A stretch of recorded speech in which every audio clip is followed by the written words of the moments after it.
अब बात करते हैं देखो ऊर्जा क्षय के बारे में। ऊर्जा का क्षय मतलब क्या होता है कि जब अपन ऊर्जा को एक रूप से दूसरे रूप में बदलते हैं तो कुछ ऊर्जा मतलब फालतू काम की वेस्ट हो जाती है या ऊर्जा का क्षय हो जाता है। किस प्रकार होता है देखो इसकी परिभाषा देख लेते हैं पहले। मतलब परिभाषा इसके बारे में क्या है, ऊर्जा को एक रूप से दूसरे रूप में बदलते समय कुछ ऊर्जा का क्या हो जाता है, क्षय हो जाता है। किस रूप में, बहुत ही अच्छी तरीके से समझेंगे अपन।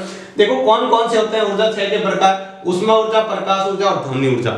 मतलब क्या है इसका, देखो जो ऊर्जा अपने को जिस रूप में चाहिए, अपन जैसे मान लो किसी भी ऊर्जा को दूसरे रूप में बदल रहे हैं, मेन अपने का एक ही मकसद होता है, एक ही ऊर्जा के रूप में प्राप्त करना, लेकिन उसके अलावा फालतू काम की कुछ ऊर्जाएं अपने आप बदल जाती है, तो वो क्या होता है, ऊर्जा का क्षय। जैसे बात करें बल्ब के बारे में, सबसे पहले उदाहरण लेते हैं बल्ब के बारे में। तो बल्ब को आप जानते ही हो, जो बल्ब है, अब बल्ब को क्या करते हैं, ये किससे चलता है, विद्युत ऊर्जा से, विद्युत ऊर्जा से। और अपने को चाहिए कैसे, प्रकाश ऊर्जा। कौन सी ऊर्जा चाहिए होती है, प्रकाश। लेकिन आप बल्ब को हाथ लगा के देखो वो क्या हो जाता है, गर्म हो जाता है। यानी फालतू काम की कौन सी बन रही है, उष्मा ऊर्जा। तो यहां पर ये अपने को जिस ऊर्जा का काम ही नहीं है, हाँ जिसमें जरूरत हो तो अलग बात है, यहां पर उष्मा का काम नहीं है, तो ये क्या हो गया, ऊर्जा का क्षय हो गया। यानी यहाँ फालतू काम की ऊर्जा बन रही है, वो ऊर्जा क्षय हो गया। और भी बहुत सारे उदाहरण है। जैसे मान लो अपन क्या करते हैं, जैसे मान लो हीटर को जलाते हैं, हीटर को जलाते हैं तो किससे चलता है, वो विद्युत से। और विद्युत अपने को क्या चाहिए, गर्म करना है। गर्म मतलब होता है उष्मा चाहिए। क्या चाहिए उससे, उष्मा चाहिए। किसी भी चीज को गर्म करना, हीटर किस लिए काम में लेते हैं, गर्म करने के लिए। लेकिन उससे देखो आपको जलते हुए प्रकाश भी नजर आता है, तो ये उष्मा का क्या हो गया, प्रकाश के रूप में क्षय हो गया। जब भी उष्मा का क्षय, ऊर्जा का क्षय उष्मा के रूप में हो, बहुत सारी चीजें, जैसे मोटरसाइकिल है, मोटरसाइकिल को चलाते हैं तो इंजन फालतू काम गर्म होता है, ऊर्जा का क्षय हो रहा है। ट्रेन चलती है तो ट्रेन का इंजन गर्म हो जाता है, ऊर्जा का क्षय हो गया। बल्ब जलाते हैं तो बल्ब गर्म हो जाता है, ऊर्जा का क्षय हो गया। ठीक है, तो जब अपने को उष्मा चाहिए नहीं, लेकिन फालतू काम की जब भी बन रही है, तो उस ऊर्जा को क्या कह देते हैं, उष्मा ऊर्जा का क्षय। आपको ये परिभाषा बहुत लिखने की, डिटेल में लिखने की जरूरत नहीं है, आसानी से याद रह जाएगा। जिस रूप में ऊर्जा को चाहिए उसके अलावा, या ऊर्जा का रूप, जब ऊर्जा उष्मा के रूप में क्षय हो रही हो तो उसे उष्मा ऊर्जा क्षय कहते हैं। सिंपल सी परिभाषा होगी। प्रकाश के रूप में देखो अपन घर में गैस चूल्हा जलाते हैं, गैस चूल्हा किस लिए, उष्मा ऊर्जा प्राप्त करने के लिए। हीटर चलाते हैं किस लिए, उष्मा ऊर्जा के लिए, प्राप्त करने के लिए। लेकिन फालतू काम आपकी प्रकाश ऊर्जा बन रही है। आप बिल्कुल बंद करके, लाइट कमरे में बंद करके हीटर चलाओगे तो आपको प्रकाश, कुछ प्रकाश होगा, तो वो फालतू काम अपने को चाहिए तो था ही नहीं वो प्रकाश, हीटर वाला, लेकिन वहां बन रहा था तो वो प्रकाश ऊर्जा का क्षय हो गया, तो वो प्रकाश के रूप में क्षय हो गया। ध्वनि ऊर्जा में देखो बहुत सारी चीजें होती है, ध्वनि के रूप में जैसे ऊर्जा खत्म होती रहती है। जैसे अपन पंखे को चलाते हैं तो पंखे में धीरे धीरे आवाज आती है, पंखे में आवाज आती रहती है, तो वो आवाज कौन सी होगी, वो फालतू काम ऊर्जा का क्षय होगा। पंखों को आपने सिर्फ किस लिए घुमाया था, यंत्र के रूप में, यानी यांत्रिक ऊर्जा के लिए, लेकिन वो ऊर्जा के रूप। जैसे ही अपन ट्रेन वगैरह चलती हुई देखते हैं, हॉर्न की बात नहीं कर रहे, वैसे ही अगर मान लो ट्रेन आपके पास से दूर से भी 50-500 मीटर दूर से भी गुजरे तो आपको पता चल जाएगा ट्रेन जा रही है। वो क्यों पता चला, वहां से क्या हो रही है, ऊर्जा फालतू काम खर्च हो रही है ध्वनि के रूप में। मोटरसाइकिल भी निकले बिना हॉर्न बजाए, हॉर्न तो अपना जानबूझ के ध्वनि ऊर्जा के लिए बजाते हैं। हॉर्न के अलावा भी अगर मोटरसाइकिल आपके पास से निकले, कार आपके पास से निकले, बस में फालतू काम की ऊर्जा खर्च होती है ध्वनि के रूप में, यानी आवाज करने के लिए, तो वो ऊर्जा खत्म हो रही है। एक और भी है, जैसे आपकी किताब में तो नहीं लिखा हुआ, लेकिन अपन देख ले, घर्षण बल। क्या होता है, घर्षण बल। कुछ घर्षण यानी घिसने में भी काम खर्च हो जाती है ऊर्जा। जैसे टायर लगातार आप देखते रहते हो, टायर लगातार रोड पर चलते हैं तो घिस जाते हैं। क्यों घिस जाते हैं, कोई अलग से थोड़ी होता है वहां पर कि रगड़ते रहते हैं, नहीं, वो घर्षण बल होता है जिसमें भी ऊर्जा खत्म होती है, तो वो घर्षण बल के रूप में भी ऊर्जा खत्म हो रही है। तो जब भी ऊर्जा अपने को जिस रूप में चाहिए उसके अलावा किसी भी रूप में ऊर्जा बन रही है, तो वो ऊर्जा का क्षय हो गया उस रूप में। अपन बल्ब जलाते हैं सिर्फ प्रकाश के लिए, उष्मा बन रही है तो उष्मा क्षय हो गया। पंखे को चलाते हैं सिर्फ हवा के लिए, ये आवाज करता है, गर्म भी हो जाता है, तो इसमें दोनों ही देखो, आवाज कर रहा है तो ध्वनि ऊर्जा, और गर्म हो रहा है उष्मा ऊर्जा, फालतू काम बन रही है। अपने को चाहिए कौन सी थी, यांत्रिक ऊर्जा। तो इस तरह से ऊर्जा एक रूप में, जिस रूप में अपने को एक ही रूप में चाहिए, उसके अलावा किसी भी रूप में ऊर्जा बन रही है तो ऊर्जा क्षय हो गया। अब देखो ऊर्जा क्षय को कम करने के उपाय, किस तरह से कम कर सकते हैं। बहुत सारे उपयोग अपन घरों में, जैसे अपन टीवी में वगैरह ऐड देखते हैं कि अगर आपको इस मान लो कमरे में लाइट की जरूरत नहीं है तो स्विच ऑफ कर दीजिए। कमरे से बाहर जाते हुए पंखे, स्विच, लाइट, जो भी आपको कोई उपकरण चल रहा है उसको बंद कर दें। तो ये ऊर्जा को ऐसे भी बता सकते हैं, विद्युत ऊर्जा को। ठीक है, एक तो वो उपाय हो गया। ठीक है, यानी अनावश्यक समय स्विच बंद कर देना। एक तो क्या अनावश्यक समय क्या कर दे, स्विच बंद कर देना। जब आपको जरूरत नहीं हो, कमरे से मान लो कोई नहीं बैठा और फालतू का पंखा चल रहा हो, तो वो फालतू का वेस्ट हो गया, ऊर्जा का वेस्ट हो रहा है, तो उसको बंद कर दे। ऐसे टीवी का हो गया, ये सब का हो गया, ठीक है। ऐसा नहीं है, अपन मान लो बाइक भी चला रहे हैं या कहीं रेड लाइट हो रखी है, 30-35 मतलब 90 सेकंड का टाइम बचा है, 60 सेकंड का टाइम बचा है, तो वहां भी थोड़े टाइम के लिए इंजन बंद कर दे तो कुछ ऊर्जा बच जाएगी। तो इस तरह से ऊर्जा बचा सकते हैं। दूसरा देखो, अपने को ऊर्जा क्षय कम करने का उपाय क्या है? ऊर्जा क्षय को कम कर दो। ऊर्जा क्षय को कम करने का उपाय क्या है कि ये जो ऊर्जा फालतू काम बन रही है इसको क्या करो, कम कर दो। जैसे आप उदाहरण लेते हैं बल्ब, तो पहले आप क्या आया था, बल्ब, ठीक है, जो बल्ब 100 वाट का अपन घर में यूज करते थे वो वाला आया, तो उसमें क्या होता है, ऊर्जा बहुत खर्च होती थी। वो कितने वाट का होता था, 100 का। उसके बाद आपने सुना होगा CFL, जो व्हाइट कलर की आती थी, CFL यानी ट्यूबलाइट आती थी, ठीक है, वो आई। इसमें ऊर्जा और खर्च, ये ट्यूबलाइट आती थी 40 वाट की सिर्फ, तो ये मतलब इससे कम ऊर्जा खा रही है, ये 100 वाट खा रही है 40। इसने ये नहीं किया कि जितने में जल रही है उतने में जल रही है, लेकिन इसने क्या किया, आप उस बल्ब को हाथ लगा के देखोगे तो ये बहुत ज्यादा गर्म हो जाता है, थोड़ी देर में बहुत ज्यादा गर्म हो जाता है। जो अपन 10-15 रुपए का बल्ब लेके आते हैं एकदम कांच का, जिसके ऊपर वर्ड लगा होता है, वो क्या होता है, बहुत ज्यादा गर्म हो जाता है। लेकिन CFL क्या होता है, उसकी तुलना में थोड़ा कम गर्म होता है। ट्यूबलाइट होता है तो उसकी तुलना में थोड़ा कम गर्म होता है। इसके बाद में आपने नाम सुना होगा LED बल्ब, आजकल बहुत चल रहे हैं। LED बल्ब क्या होता है, ये आपका 9 वॉट इतने का ही आता है, 7 वॉट 9 वॉट का ही आता है। क्यों आता है इतने का? क्योंकि इसने क्या किया, LED बल्ब को आप आधा घंटा हाथ लगा के रख लो, ज्यादा गर्म नहीं होता है। तो इसने क्या किया, जो ऊर्जा का क्षय हो रहा था उष्मा के रूप में, उसको क्या कर दिया, कम कर दिया। तो आप देखते हैं घर के अंदर जो भी उपकरण लेके आते हैं तो उसके एक साइड में इस तरह का एक चित्र बना होता है, इस तरह का, तो यहां पर उसके स्टार बने होते हैं, ऐसे 5 स्टार तक होते हैं।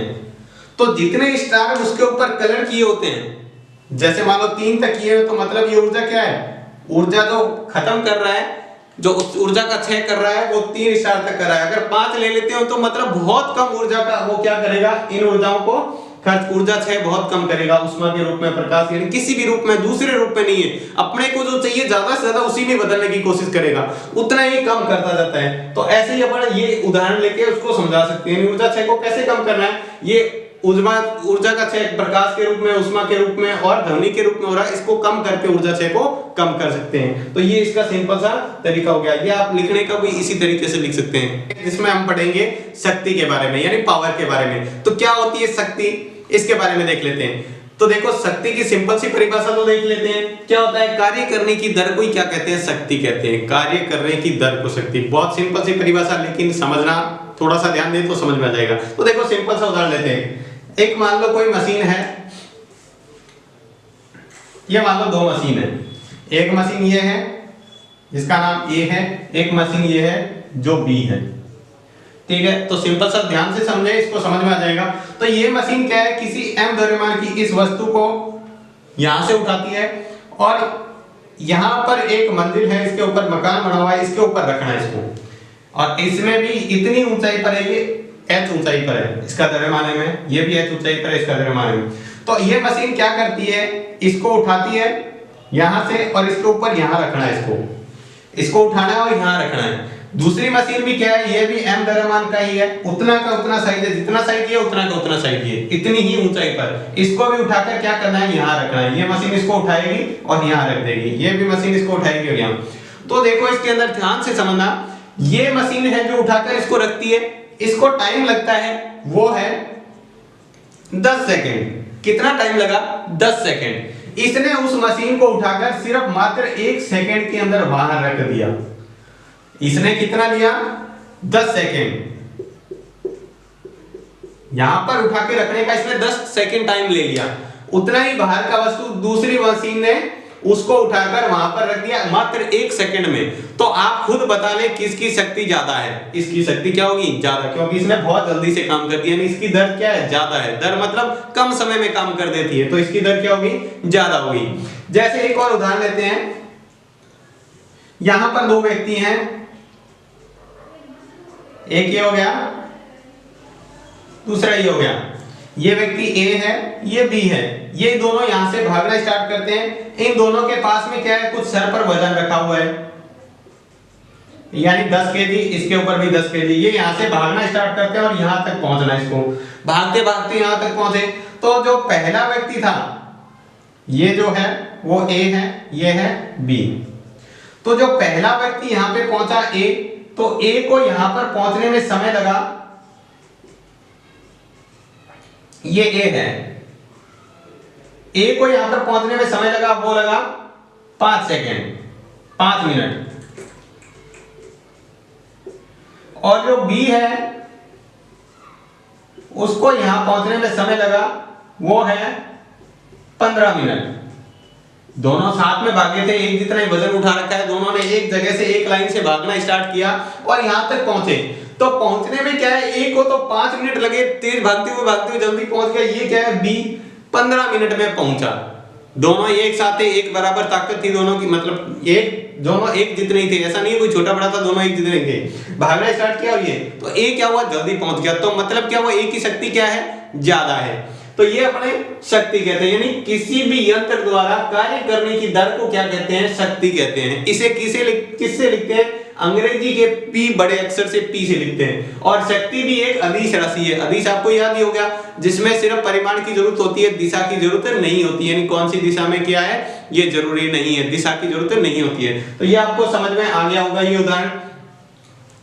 तो ये होती है शक्ति। इसके अंदर आप दो चीजें याद रख लें, आपने पहले ही पढ़ा है, कार्य बराबर क्या होता है, बल इंटू विस्थापन, यानी W बराबर F इंटू S, ये अपन पहले पढ़ चुके हैं। एक ध्यान रखना, वेग यानी गति बराबर क्या होता है, दूरी बटा समय, ये अपने बहुत पहले पढ़ चुके हैं, 9वीं में भी पढ़ाया होगा और अपने इसमें भी पढ़ा होगा, गणित के अंदर भी पढ़ा है, 19वीं जो सड़क सुरक्षा उसके अंदर। तो वेग को लिखते हैं V से, दूरी को लिखते हैं S से और समय को लिखते हैं T से। तो ये देख लेते हैं, तो देख लेते हैं सूत्र क्या होता है, शक्ति बराबर होता है कार्य बटे समय। कार्य को किससे लिखते हैं, तो इसका एक और होता है, यानी शक्ति को किससे लिखते हैं, P से, कार्य को किससे लिखते हैं, W से, और इसको किससे लिखते हैं, समय को T से। यहां पर इसका मात्रक भी बढ़ा सकते हैं, कार्य का मात्रक क्या होता है, जूल, और समय का सेकंड लेना है। समय का जो मात्रक है फिजिक्स के अंदर अपने लेना है, मतलब इस पार्ट के अंदर वो हमेशा सेकंड ही रखते हैं। ये हो गया सेकंड। तो जूल प्रति सेकंड भी कह सकते हैं, इसको ऐसे भी लिख सकते हैं, जूल प्रति सेकंड। तो जूल प्रति सेकंड भी कह सकते हैं। दूसरा ये हो गया। अब आपने एक सूत्र पढ़ा हुआ है, कार्य बराबर क्या होता है, बल इंटू विस्थापन, यानी W बराबर होता है F/S। तो अपन क्या करते हैं, इसके अंदर मान रख देते हैं। तो मान रखने पर तो P बराबर क्या, W की वजह क्या रख सकते हैं, F/S/T। अब यहां पर देखें, इसको मैं ऐसे लिख दूं, F/S/T। तो S/T क्या होता है, S/T देखो, S/T बराबर क्या होता है, V। तो यहाँ पे हमने देखा V बराबर क्या होता है, S/T। तो यहाँ पर अपन सीख चुके हैं V बराबर, यानी वेग बराबर क्या होता है, दूरी बटा समय। तो अपन यहाँ पर मान रख देते हैं S/T का। तो S/T की जगह क्या रख सकते हैं, V। तो आपके पास ये मान रखेंगे तो क्या हो जाएगा, देखो, तो P बराबर आ जाएगा, यानी शक्ति बराबर आ जाएगा, P बराबर आ जाएगा F, और साथ में क्या आ जाएगा, S/T की जगह इसकी जगह क्या रखेंगे, ये मान रखेंगे V। तो F/V आ जाएगा। लेकिन आपने एक और सूत्र ये भी याद रख सकते हैं, ये भी सूत्र हो गया, बल इंटू वेग। अब उसके बाद एक और सूत्र याद रख सकते हैं, जैसे अपन पहले पढ़ा था, F बराबर क्या होता है, ma, ये भी अपन पढ़ चुके हैं। तो F बराबर है, तो इसके अंदर ये भी रख सकते हैं, तो P की जगह ये भी रख सकते हैं, MAV। तो यह यहाँ पे हो गया पूरा शक्ति के बारे में। तो शक्ति के अपने देखो, आपको सबसे ज्यादा ये याद रखना है, ये हो गया, ये सूत्र हो गया, और ये वाला दो सूत्र बहुत इंपॉर्टेंट है, क्योंकि आगे जो सवाल करेंगे उसके अंदर भी ये काम आएंगे। तो ये हो गया शक्ति के बारे में। अब अपन देखते हैं शक्ति का मात्रक क्या होता है। तो मात्रक देख लेते हैं इसका। एक तो अपने यहां पर निकाल चुके हैं जूल प्रति सेकंड, ठीक है। तो मात्रक हो गया जूल बटे सेकंड, इसको जूल प्रति सेकंड भी बोलते हैं, ठीक है। यहां पर जूल प्रति सेकंड का एक और नाम होता है जिसको कहते हैं वाट। क्या कहते हैं? वाट, यानी जिसे लिखते हैं W से। तो सबसे ज्यादा आपको ये याद रखना है, मात्रक भी जूल प्रति सेकंड भी कह सकते हैं या वाट। तो अपने को याद रखना है शक्ति का मात्रक क्या होता है? वाट होता है। तो वाट से याद रहेगा शक्ति। तो ये हो गया शक्ति के बारे में। अब आगे अपन बढ़ते हैं विद्युत शक्ति के बारे में। सॉरी, विद्युत शक्ति क्या होती है? तो विद्युत शक्ति यानी विद्युत द्वारा कार्य करने की दर। अपने शक्ति क्या पढ़ा था? कार्य करने की दर को क्या कहते हैं? शक्ति। तो विद्युत शक्ति क्या होता है? विद्युत द्वारा कार्य करने की शक्ति को क्या कहते हैं? विद्युत शक्ति। इसकी एक और परिभाषा देखो, पहली तो होगी विद्युत ऊर्जा द्वारा कार्य करने की दर को विद्युत शक्ति कहते हैं। दूसरा देखो विद्युत परिपथ में विद्युत ऊर्जा के स्थानांतरण की दर, यानी एक जो परिपथ है, जैसे मान लो कोई परिपथ हो गया ये मान लो कोई परिपथ है, ठीक है।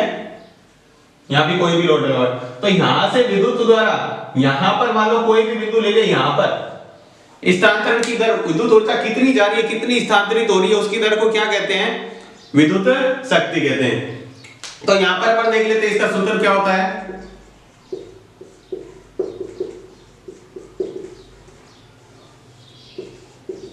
आपको इसके अंदर ध्यान रखना है, कार्य विद्युत द्वारा कार्य कितना होता है? VQ, यानी वोल्टेज इंटू V मतलब विभवांतर इंटू Q का मतलब क्या होता है? आवेश। Q क्या है? आवेश। यहां V होता है विभवांतर, ठीक है, और Q क्या होता है? आवेश। आवेश के प्रवाह की दर को विद्युत धारा कहते हैं। जो 10वां पार्ट है उसके अंदर पढ़ेंगे आवेश, जो आवेश प्रवाहित होते हैं वो आवेश हो गया, ये हो गया। तो यहां पर P बराबर होता है, क्या होता है? कार्य बटे समय, यानी विद्युत द्वारा कार्य करने की दर को क्या कहते हैं? विद्युत शक्ति। तो इसको क्या लिखेंगे? VQ बटे समय, किसमें लिखेंगे? T, ठीक है। लेकिन एक सूत्र हम पढ़ चुके हैं, विद्युत धारा बराबर होता है I बराबर होता है Q अपॉन T।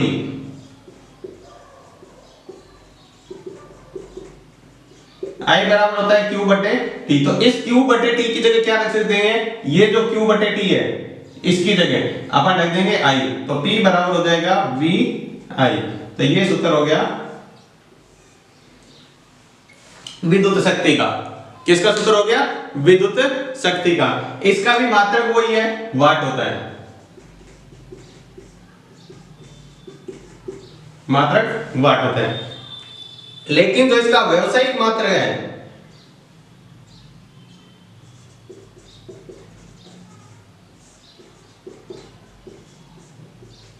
व्यावसायिक मात्रा मतलब अपने जो घरों में जो मीटर लगे होते हैं, आपने मीटर देखा होगा, अपने घर में जहां कनेक्शन होता है वहां एक मीटर लगाते हैं। उस मीटर के अंदर किसमें बताते हैं? तो उस मीटर के अंदर होता है वाट नहीं होता है, किलोवाट होता है। उसका मात्रक क्या है?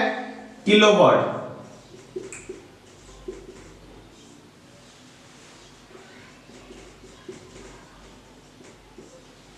किलोवाट प्रति घंटा। तो अपन जो बात कर रहे हैं इसको चेंज करते हैं वाट के अंदर या जूल के अंदर। तो देखो 1 किलोवाट में कितना होता है? 1 किलोवाट में होता है 1000 वाट, ठीक है। तो इसको चेंज करते हैं। तो देखो यहां पर चेंज करें तो क्या हो जाएगा? इस किलोवाट को चेंज करें तो पहले किलोवाट को वाट में किया तो 1000। आपको पता है समय का मात्रक किसमें लेना है? हमेशा सेकंड के अंदर। और यहां किसमें लिखा हुआ है? घंटे के अंदर। इसको दूसरा नाम भी है, इसी का ही दूसरा नाम है जिसको कहते हैं अपन यूनिट। अपन घर में बोलते हैं 1 यूनिट का बिल आया, 2 यूनिट का, 3 यूनिट का, जैसे बिल आता है 200 यूनिट, 100 यूनिट, तो वो किसके अंदर होते हैं? किलोवाट प्रति घंटा कह दो या यूनिट कह दो, एक ही बात होती है। इसी का ही नाम है यूनिट। तो इसका व्यावसायिक मात्रक किलोवाट, घंटा या यूनिट दोनों ही है। तो अपन बात कर रहे थे इसको चेंज करते हैं। तो अब घंटे को सेकंड के अंदर चेंज करना है, तो घंटे को 60 से गुणा करेंगे तो मिनट में चेंज हुआ। एक बार और 60 से गुणा करेंगे तो ये किसके अंदर परिवर्तन हो गया? ये अब परिवर्तन हो गया इसके अंदर सेकंड के अंदर।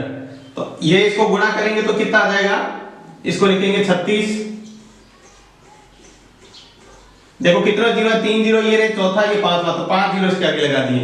या इसको कह सकते हैं 3.6 इंटू 10 की पावर, देखो पॉइंट यहां लगा दिया तो यहां तक जीरो गिनेंगे, इंटू 6 जूल। ये किस में आ गया, जूल। तो आपको पूछ ले एक यूनिट 1 किलोवाट घंटा, या एक यूनिट कह दे, तो एक यूनिट में कितने जूल होते हैं या कितने वाट होते हैं, तो ये इतने वाट होते हैं या इतने जूल होते हैं, 3.6 इंटू 10 की घात 6 जूल। तो ये हो गया। देखो सिंपल सी परिभाषा याद रखिए, विद्युत द्वारा कार्य करने की दर को क्या कहते हैं, ये विद्युत शक्ति का मात्रक क्या होता है, कार्य बटे समय। और विद्युत के अंदर कार्य किसके बराबर होता है, विभवांतर इंटू आवेश के बराबर बटे टी। तो I बराबर होता है Q बटे टी। तो इस I बटे Q के बराबर देखो ये भी रखा हुआ था, Q बटे टी की जगह क्या रख सकते हैं, I रख सकते हैं। तो ये I रख दिया, तो विद्युत शक्ति बराबर हो गया V इंटू I। इसका मात्रक भी क्या होता है, वाट। लेकिन व्यावसायिक मात्रक जो अपन घरों में इसमें जो बिल आता है वो किस में आता है, वो आता है किलोवाट घंटा कह दे या यूनिट कह दे, एक ही बात होती है। तो इसके अंदर चेंज करके बताया किस तरह से इसको जूल के अंदर बदल सकते हैं। तो ये हो गया किसके बारे में, विद्युत शक्ति के बारे में। तो अब हम इसके कुछ उदाहरण देख लेते हैं। तो देखिए उदाहरण देखते हैं। सबसे पहला है, एक 60 केजी का व्यक्ति 30 सेकंड में 5 मीटर ऊंचाई तक जाता है। यानी ये हो गया उसका द्रव्यमान, ये हो गया उसका समय, ये होगी दूरी या ऊंचाई। तो व्यक्ति द्वारा उपयोग ली जाने वाली शक्ति ज्ञात कीजिए। तो देख लेते हैं इसका हल किस प्रकार होगा। बहुत ही सिंपल सा सवाल है। आपको सबसे पहले सवाल दिया उसको इधर क्या करना होता है, सबसे पहले जो मान दिए हुए हैं वो लिख लेते हैं। तो इसका द्रव्यमान, तो द्रव्यमान कितना है, द्रव्यमान को लिखते हैं m से 60 केजी। आपको इसके अंदर दिया हुआ है समय, समय को किससे लिखते हैं, t से। कितना है, 30 सेकंड। अपना समय सेकंड के अंदर ही होना चाहिए, तो सेकंड के अंदर है। द्रव्यमान केजी के अंदर होना चाहिए, केजी के अंदर है। उसके बाद है ऊंचाई, ऊंचाई को किससे लिखते हैं, h से। कितना है, 5 मीटर। और दूरी हमेशा मीटर के अंदर होनी चाहिए, तो मीटर के अंदर है। ठीक है। और आपको पता है g का मान कितना होता है, हमेशा 10 मीटर प्रति सेकंड स्क्वायर। ठीक है। अपने सवाल में अंदर ये लेते हैं g का मान, वैसे g का मान कितना होता है, 9.8 होता है, तो लगभग 10 के ले लेते हैं। तो अब अपने कार्य ज्ञात करते हैं। तो देखो शक्ति बराबर क्या होता है, W बटे T। लेकिन पहले अपने को कार्य ज्ञात करना पड़ेगा, तो इसके लिए कार्य निकाल लेते हैं। W बराबर क्या होता है, mgh। m का मान कितना है, 60, g का मान कितना है, 10, और h का मान कितना है, 5। तो इससे निकाला तो कितना आ गया, 3000 जूल। कार्य का मतलब क्या होता है, जूल। देखो 60 को 10 से गुणा किया 600, 600 को 5 से गुणा किया तो 3000 जूल। अब अपने ये कार्य W का मान निकाल चुके हैं। अब अपन शक्ति का मान निकालेंगे। तो शक्ति P बराबर क्या होता है, W बटे T। सीधा नहीं निकाल सकते थे क्योंकि अपने को W का मान पता ही नहीं था कार्य कितना है। तो पहले अपने mgh से कार्य निकालना। तो सवाल के अंदर ध्यान रखें, अपन कार्य पहले निकालें, तो कार्य निकालने के बाद में होगा ऐसा, क्योंकि सीधा कार्य नहीं दिया हुआ है। तो इसके अंदर मान रख देते हैं। तो ये हो गया 3000 बटे सेकंड कितना है, 30 सेकंड। तो ये इससे कटेगा तो कितना आ जाएगा, 100। तो कितना आ गया, 100 वाट। शक्ति कितनी होगी, 100 वाट। तो सिंपल सा सवाल था। देखो इसके अंदर द्रव्यमान दिया हुआ था, ये रहा, समय दिया हुआ था और ऊंचाई दी हुई थी। तो अपने को क्या चाहिए, कार्य। शक्ति बराबर क्या होता है, कार्य बटे समय। तो कार्य पहले अपने को निकालना पड़ेगा, इस सवाल के अंदर ध्यान रखें। तो ये हो गया इसका उदाहरण। आज की क्लास में बस इतना ही। तो यहाँ पर ये 11वां चैप्टर कार्य, ऊर्जा और शक्ति यहाँ पर समाप्त होता है उदाहरण के सहित। लेकिन अगली क्लास में हम इसके बहुत ही इंपॉर्टेंट टॉपिक करने जा रहे हैं, जिसके अंदर इसके महत्वपूर्ण पर्सन और इसकी कुछ महत्वपूर्ण न्यूमेरिकल्स है, यानी जो अंकित पर्सन है वो करेंगे, जो परीक्षा के अंदर 100% आएंगे। वो पर्सन अगली क्लास में इसके अंदर हल करेंगे। तो आज की क्लास में बस इतना ही। धन्यवाद।